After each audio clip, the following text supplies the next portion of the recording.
Alléluia, Alléluia. Le Seigneur soit avec vous. Évangile de Jésus-Christ selon saint Luc. Gloire à toi, Seigneur. En ce temps-là, lorsque Jésus fut près de Jérusalem, voyant la ville, il pleura sur elle en disant : « Ah, si toi aussi tu avais reconnu en ce jour ce qui donne la paix. Mais voilà, maintenant, cela est resté caché à tes yeux. Oui, viendront pour toi des jours où tes ennemis construiront des ouvrages de siège contre toi. Ils t'encercleront et ils te presseront de tous côtés. Ils t'anéantiront, toi et tes enfants qui sont chez toi, et ils ne laisseront pas chez toi pierre sur pierre, parce que tu n'as pas reconnu le moment où Dieu te visitait. » Acclamons la parole de Dieu.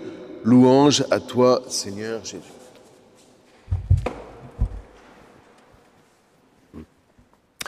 Alors, voilà des textes bien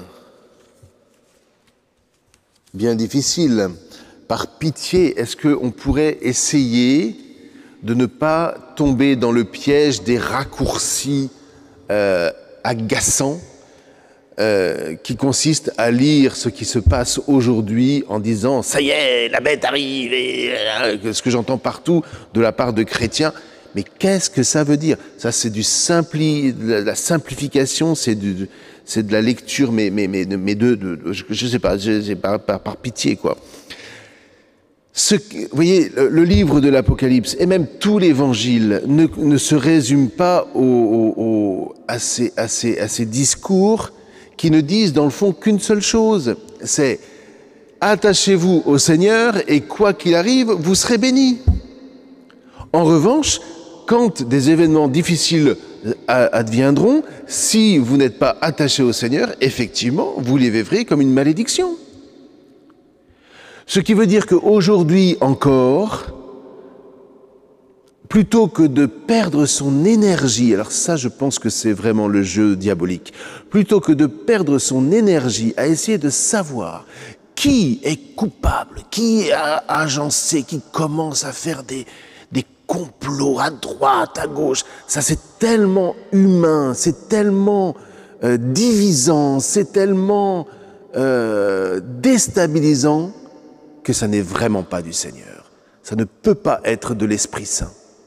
Et donc c'est un piège dont le Seigneur seul peut nous sortir. Si nous voulons vraiment être, frères et sœurs, des acteurs, comme l'ont été ces hommes et ces femmes au moment où les événements étaient tellement douloureux, au moment où Jérusalem s'est effondrée, au moment où... Si nous voulons être à la suite de Jésus, qui n'est pas là dans cet évangile pour condamner Jérusalem, mais pour lui ouvrir un nouveau chemin, et ce chemin sera celui de la croix, sera celui de la résurrection. Si nous voulons être de ces acteurs qui sont des lumières dans le monde, suivons le Christ, attachons-nous au Christ, vivons pleinement cette paix et cette joie que seul le Christ peut amener sur la terre. Et alors nous vivrons le cœur du livre de l'Apocalypse, que malheureusement trop peu ont lu, et prennent des passages en les sortant de leur contexte. Alors si nous vivons vraiment le message de Jésus et le message de l'Apocalypse, nous serons là pour célébrer le Seigneur, pour célébrer sa venue, pour célébrer sa lumière, pour célébrer sa paix, et nous découvrirons à quel point le Seigneur n'a pas attendu pour venir, il est déjà en nous. Nous verrons à quel point l'époux nous a déjà épousés, nous verrons à quel point l'Église a sa place dans le monde. Nous verrons à quel point seul Jésus peut nous sortir d'un aveuglement qui aujourd'hui peut-être englue le monde entier, mais que la lumière peut toujours vaincre. Voilà le message réel de l'Apocalypse. C'est une victoire. Le but de l'Apocalypse n'est pas de faire peur. Le but de l'Apocalypse, c'est de dire il y a une victoire, mais pas une victoire humaine, attention. Et c'est dans la mesure où vous et moi et l'Église, nous serons debout avec des paroles de sagesse, des paroles de vie, des paroles qui encourageront les peuples, qui redonneront au peuple l'énergie positive de l'amour, qui nous élève, qui nous met debout. C'est à cette condition-là, à la condition que nous tenions notre place, que tout le bruit que le monde peut faire se révélera vain.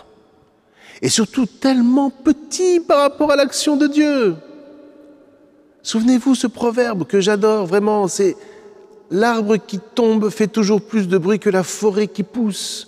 Au milieu de tout ce que nous entendons à droite et à gauche, tout cela nous empêche de voir les merveilles que le Seigneur accomplit aujourd'hui encore dans le monde entier. Alors par pitié, ne tombons pas dans le piège de l'aveuglement facile. Soyons debout avec le Christ, soyons ses lumières, soyons vraiment ce temple qui se dresse au milieu d'un monde qui attend sa révélation. Et alors là, nous verrons comment effectivement le Seigneur vient en pleine puissance. Amen. Nous sommes le temple du Dieu.